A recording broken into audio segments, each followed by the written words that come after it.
Welcome everyone, and in today's video we're going to be taking a look at this book, which was about Nike's meteoric rise to success and founder Phil Knight, how he built the brand from this company Blue Ribbon through to one of the, if not the leading athletic brands in the world. And we're going to take a look at, one, how did Nike do it?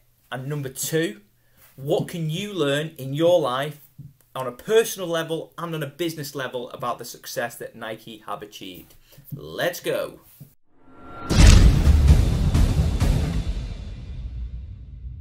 So in 1964, Phil Knight set up the brand Blue Ribbon.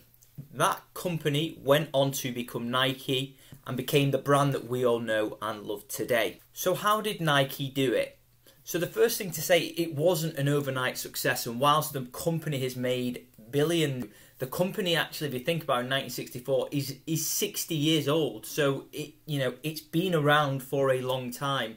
I mean, it's not been around for as long as companies like Adidas, but it certainly is one of the founding fathers of original athletic footwear and apparel. Phil Knight was in the early days though onto a winner. What he did was go around to certain track meets. He was an athlete himself, and he had a really smart guy working for him that sold a phenomenal amount by cataloguing these index cards of people and selling all these running shoes at athletic tracks. And from day one, they were always selling high volumes of shoes that were almost unprecedented for a new startup business, even though they were operating as a very small business.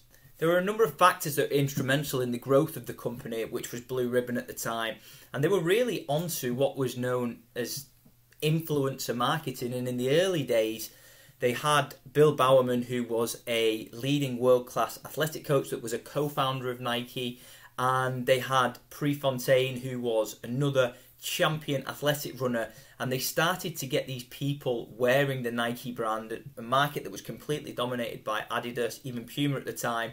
And as they built that reputation and people started to win races, you'll know that Nike is very famous for, the Air Jordans, Cristiano Ronaldo, all these people that they still sponsor. And that started in the very early days of Nike and really allowed them a brand, which was Blue Ribbon at the time, and built by a company, Onitsuka, these running trainers called Tigers, to build and scale in the way that they did, but it didn't come without a lot of inherent risk. Astonishingly, Nike actually sold 50,000 running shoes across the world with word of mouth alone, which is an unbelievable feat, especially for back then. Now, what's really interesting as you go through the book is that they actually built a business by investing every single penny back into the business. And this is where sometimes fundamental business acumen falls down.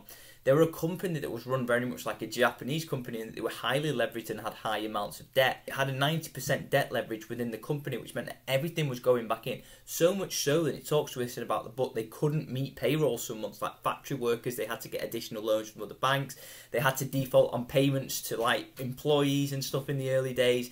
And in the past 60 years, they've had to go through a number of bouts, 3 bouts of redundancies, and this is just a natural cycle and part of business. Remember that back in the day, there was less sources of available financing. They used the traditional banking systems through to private investors eventually before going to public, and they sorted out their cash flow and debt problems, but they pushed, and they had a really strong culture in the early days of how to build a team, build a community, and ultimately build something that the people within the business really loved.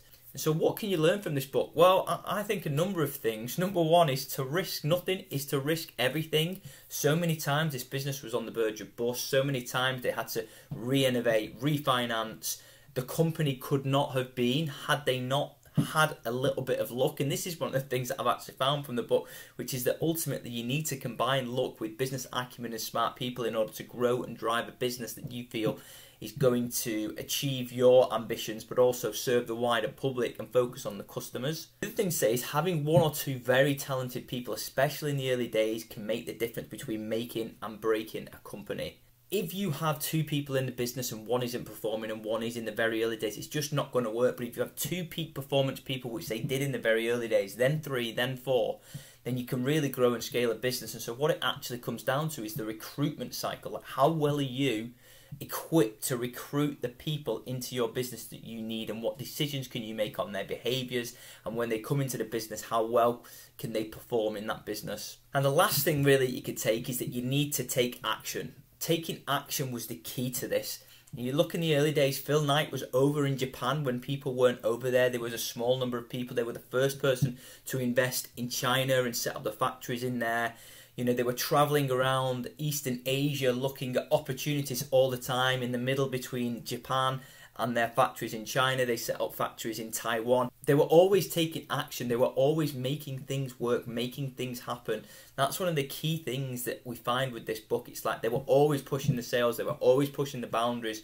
But ultimately, actually, for this business, what really their success boils down to is their ability to sell shoes or sell a product in a market that was growing with popular influencers and names and brands behind it. Combine that with really smart, intelligent people that were driven in a common ambitious goal, and the rest is history. Nike became, you know, the #1 brand, as we talked about, in the world. Thanks for listening, guys. If you've got this far, I really appreciate it. Don't forget to drop a comment down below. What's your favourite athletic sports brand?